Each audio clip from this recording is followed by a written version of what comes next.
Good news, bad news, and sad news in popular culture. Let's start off with the good news. Planet of the Apes is coming back, being helmed by Wes Ball. I'm not familiar with Wes's work personally, but from a general consensus, he's considered a very strong director. He did The Maze Runner, and apparently he will be heading the new Planet of the Apes film. This is technically the first Disney Planet of the Apes. The previous versions have been under Fox. I prefer the older version from the 60s and 70s. I've seen all the films, even watched a little bit of the TV series. I loved it. Really love Planet of the Apes. I've given the new Apes a chance. I saw the Tim Burton version. I also gave the Matt Reeves version a chance.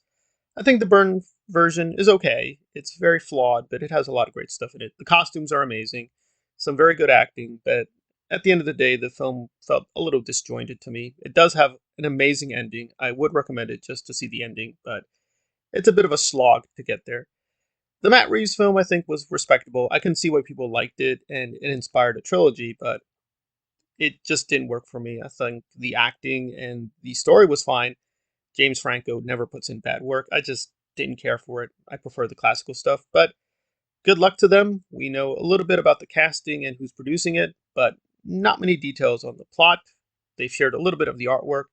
It looks very promising. I will keep an open mind, but I do prefer classic Planet of the Apes. I think that was much stronger. Tentatively hopeful that it will work out for them, but I'm a little skeptical. Also, a little skepticism with Star Trek and where it's heading. As people know, the J.J. Abrams Star Trek has worked for a lot of fans, but it has not worked for other fans. Now, to be fair, the TV shows have been more divisive, whereas I think the movies have been more well regarded. Didn't like the first one that much, but I think it was a very good film, but the story seemed a little weak. The second one was much stronger, and I liked that a lot, although, again, does it make sense? Probably not. The third film was okay, but I barely remember it. So I have liked the J.J. Abrams version of Star Trek, but in terms of the movies, they're good, but Star Trek Next Generation films I think are much stronger. I remember seeing the original Trek films, but those were a little erratic. But I've seen a ton of Trek. The old Trek, classic Trek, Next Generation, Voyager, Deep Space Nine. The only thing I need to catch up on are Enterprise and a few episodes of Deep Space Nine. I've basically seen all the episodes, but I need to catch up on a few. At this point, the project is not done. It's technically been delayed. They're looking for new people. The Chris Pine version of Trek is good. I like his version of Kirk. It's just, I don't know if it's worth it to keep continuing the story. I think they did a pretty solid trilogy. Maybe they need to move on. It's been good, but I don't know. If they move on, I won't be angry. So I hope Star Trek 4 happens, but I'm kind of indifferent either way. But I like what they did with the films. I prefer the older TV shows. Those, to me, are better versions of Trek. But hopefully the new Trek will come to us and it will be great. Much, much better news with Hellraiser, which is getting near unanimous praise. I want to be clear. So I've not seen the new Hellraiser for myself yet, but from Cody Leach and other well respected YouTubers in the horror space, they've given it a very big endorsement. They say it was fantastic. The general buzz is very positive. People have seen the version that Hulu has brought out, have been fairly positive about what they saw.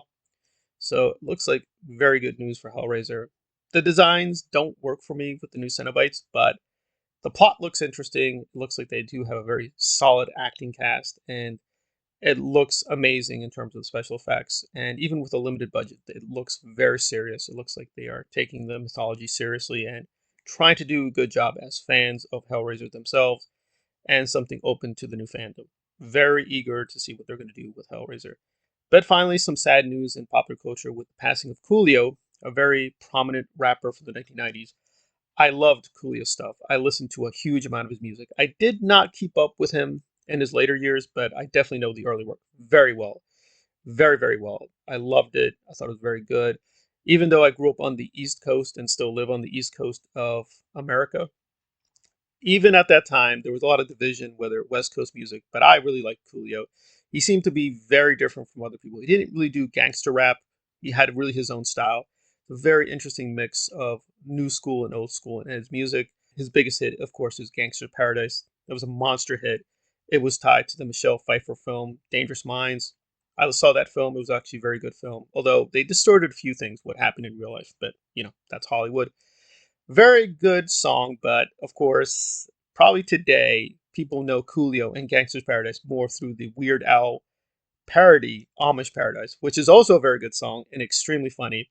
For those who don't know, they actually had a bit of a friction because Coolio made very clear he didn't want a parody, and there was some miscommunication. Weird Al thought he had permission. He went ahead with the song. Coolio didn't like that, but it's okay. They eventually talked it out and they mended their ways. They did a show together. So no animosity just before he died, which is good.